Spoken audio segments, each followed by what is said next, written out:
Herzlich willkommen da auf Desert Oasis zu einem weiteren Spiel StarCraft 2. Ich bin Desi2O und das ist natürlich das dritte Spiel von der Best of 3 Serie, also das finale Spiel in der Best of 3 Serie in Serie 2 von Clan War zwischen 40SARO und Skill.ch. Und wir erinnern uns an die ersten beiden Spiele von der Serie zwischen dem Zafrumi als Protoss und immer orange Zerg im Saal, wo zuerst der Saal hätte können Zafrumi überraschen, wo ein sehr ökonomisches Bild hätte wollen machen auf Metalopolis, hätte ihn mit Speedlings können überrennen und hätte so das Spiel innerhalb von weniger als 10 Minuten klar gemacht. Der Zafrumi hätte aber kontert, hätte auf Delta Quadrant ein starkes Vorgehbild gemacht und hätte mit einem versteckten Pylon können die ganze Basis von seinem Gegner ausräumen.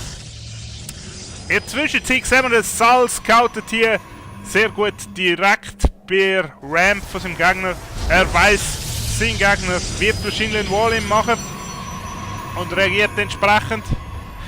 Und in der Zwischenzeit scoutet man sich gegenseitig. Der Saal hat auch schon seine Expansion, wo da am Abend ist. Sein Brutschleinpool, das Gas ist auch unterwegs. Und wir sehen die Probe vom Zafrumi scouten, sieht das, die Expansion steht schon. Und wir werden sehen, zu was er sich jetzt wird entscheiden. Warpgate-Technologie ist unterwegs, ein weiterer Warpknoten ist unterwegs. Wird wieder ein Vorgate-Bild. Wir werden es sehen, jetzt kommt nicht bei der Zeitpunkt, wo man im normalen Vorgate anfängt. Aber der Zafrumi hat nicht die Ressourcen gespart, um zusätzliche Warpgates einzuholen. Da eins weiter ist da. Es ist ein Raumportal, Sehen wir vom Zafrumi, hat der Saal irgendeine Ahnung, was da auf ihn zukommt? Nein, das Portal sieht er nicht. Wir werden also Phoenix sehen wahrscheinlich in dem Spiel. Oder, ja, Phoenix werden wir sehen.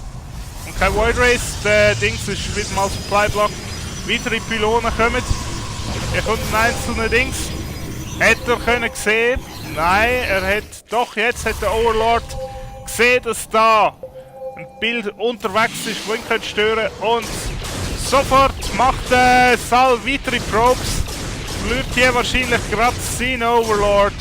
Und nein, Overlord fliegt schön im Kreis um den Overlord herum.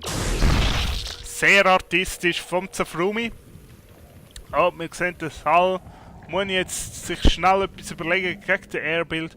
Muss vielleicht, macht sofort auf Tech zu den Hydras. Aber was sagt der Saal hier? Ah! Falsche Taste! Ah! Und Zafrumi ist sehr traurig, dass sie Mitspieler die falsche Taste getroffen hat. Bietet ihm aber nicht an, das Spiel nochmal neu zu starten, damit er die Tasten endlich trifft. Ein weiterer Phoenix ist unterwegs.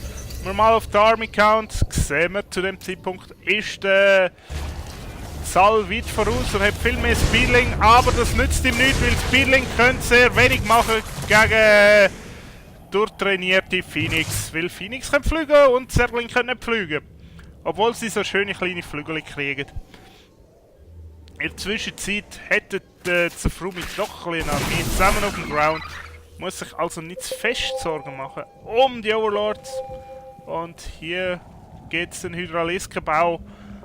Der Dings wird schon die ganze Zeit darauf hingearbeitet haben, dass er endlich etwas anderes hat als Queens, um sich gegen die Armee zu verteidigen, gegen die Phoenix zu verteidigen. Und jetzt entscheidet er sich mal für einen Angriff, sich zu gehen, das Containment stimmt, dass sein Gegner keine Expansion kann bauen. Wahrscheinlich muss er Zafrumi, ja, er hat den Dings counted. Er hätte auf jeden Fall nicht wollen, dass das hier seine Expansion nicht geht, dass sie nicht zerstört wird. Und mit all diesen Dings da, mit all diesen Sentries, die er ja Fortfield werfen und mit diesen Silots sollte er die Attacke eigentlich können lang genug haben, um weitere Kräfte hinzuwarpen. Der Dings, der Saal entscheidet sich jetzt, sich zurückzuziehen, greift wieder an. Kommt in die Basis, gibt es einen Angriff auf Mineral Line? Nein, er entscheidet sich jetzt lieber zu kämpfen, anstatt Mineral Line von seinem Gegner anzugreifen. Wird auch eingeklemmt durch die verschiedenen Forcefields. Muss in sehr engen Runden kämpfen, kann keine Surrounds kriegen auf die Silots. Und jetzt muss er sich zurückziehen. Er hätte zwar ein Warpgate können killen, aber es ist einfach zu wenig gewesen. Und jetzt hätte Zafrumi die größere Armee wahrscheinlich. Und wenn wir auf den Full Count schauen, jetzt sind es ziemlich ausgeglichen. Vorher war fast 30 voraus oder so. Und in der Zwischenzeit hätte Zafrumi natürlich mit seinen Phoenix weiter Schaden können machen.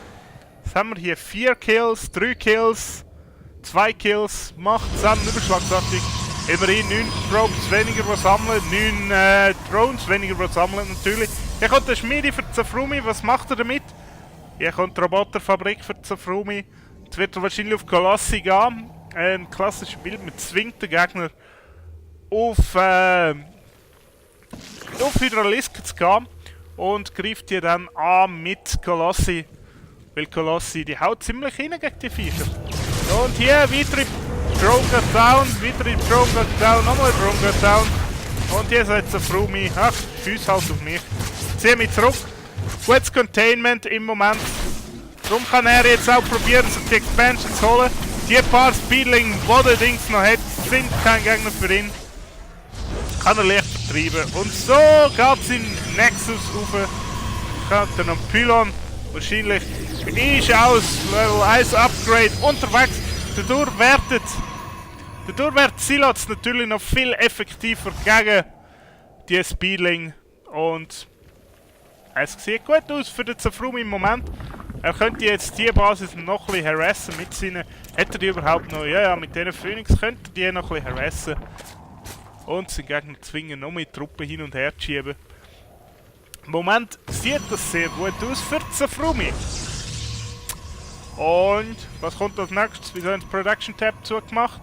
Wir sehen den Colossus Dan. Wir sehen nochmal einen Colossus Dan. Yeah! Mach mal 2 Roboter-Dogs. 2 Roboter-Dogs sind immer besser als 1. Es ist nur zum sicher gehen, dass der Gegner... Wenn er das hier vernichtet, habe ich das hier immer noch. Und wenn er das hier vernichtet, habe ich das auch immer noch. Und kann immer noch Colossi machen.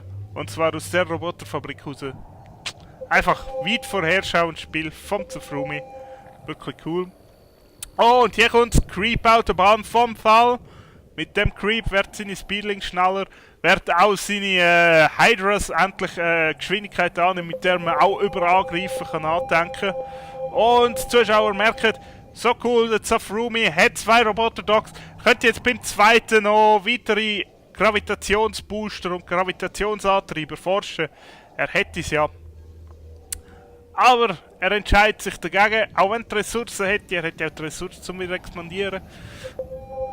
Und hier kommt der Push vom Tal. Wenn der Colossus natürlich vorher rauskommt, wird es eine sehr einseitige Geschichte.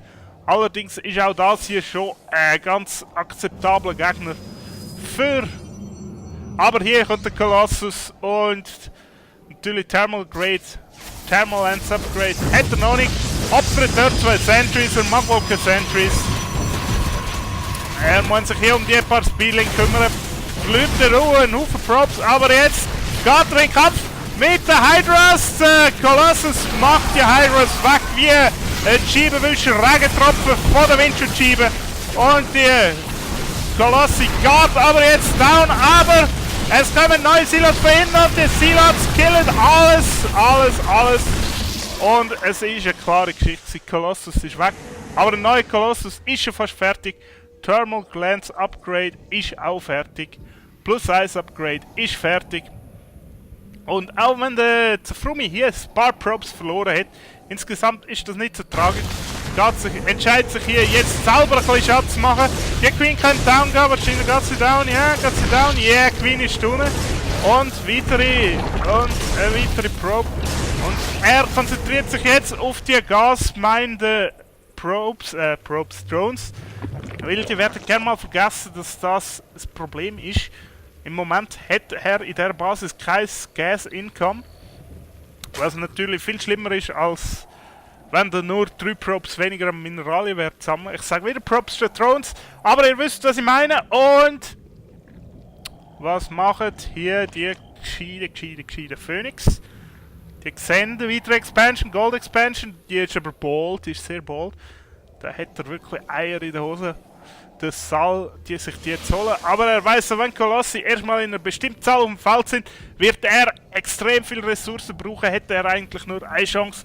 Er braucht Ultraliske, denn das ist wirklich das Einzige, wo so ein Sentry, Stalker, Colossi, Deathball halbwegs vernünftig könnte vernichten.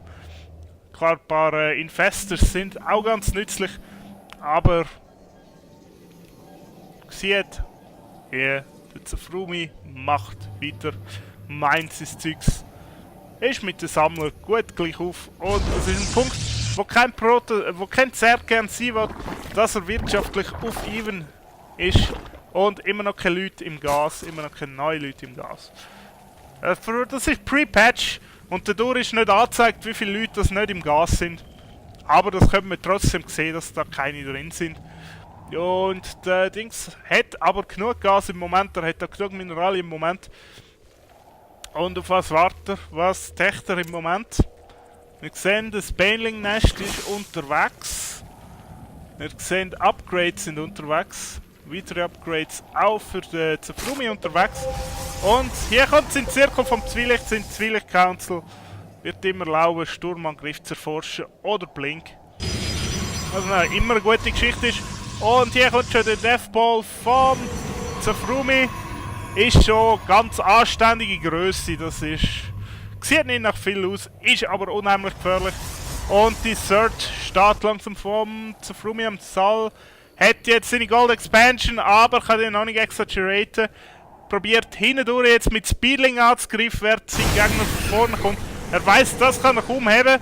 Vielleicht spekuliert auf einen Base Trade, wenn er mit diesen paar Speedlings reinkommt.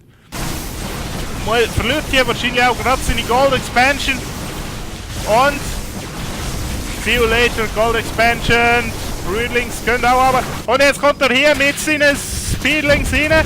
Und Probes ziehen sich zurück, suchen nicht den Kampf. Er will mit Ward weitere Truppen rein. Und die Silots scheinen kurzen Prozess zu machen mit diesen wenigen Speedlings. Er zwischenzeit greift hier Zafrumi wieder an. Seine Overlords machen seine Overlords. Die sehen auch aus wie Overlords mit beiden Kolossi. Seine Kolossi machen einen kurzen Prozess mit der Armee vom Tal. Und sein Deathball steht. Verliert hier nicht mal seine Phoenix. Und der Tal kann nur noch GG gehen. Sagt ihr, er hat seine Ultra Cavern verpasst. Und klar, mit ein paar Ultras hätte er hier eine Chance, die Armee zu stoppen. Aber ja, so ist das halt Missklick. Gibt's Amix, damit muss man leben, damit muss man reagieren. Und der Zafrumi gibt auch noch zu, dass er ein extra Robotics Pay hat, sagt, das sei nicht so ganz Pro. Ich verstehe das nicht, also viel mehr Pro als mit 2 Robotics Play spielen. Das kann man gar nicht, damit rechnet keiner, das ist ein ganz wilder Korean-Bild mit 2 Robotics Pays. Also, da muss er sich gar nicht schämen, etwas so Cooles. Ich wünschte, ich wäre so gut, dass ich so coole Sachen mache. Aber auf jeden Fall hat Zafrumi das Spiel gewonnen. Damit hat er auch die Serie gewonnen. Damit steht es im Clan War 2:0 für Skill.ca. Und 40 Arrow muss jetzt darum kämpfen, überhaupt noch den Anschluss und dann den Ausgleich zu schaffen in der Serie. Und ich werde die Spiele Ihnen sicher gleich zeigen. Bis bald. Ich bin Tessie2O. GG!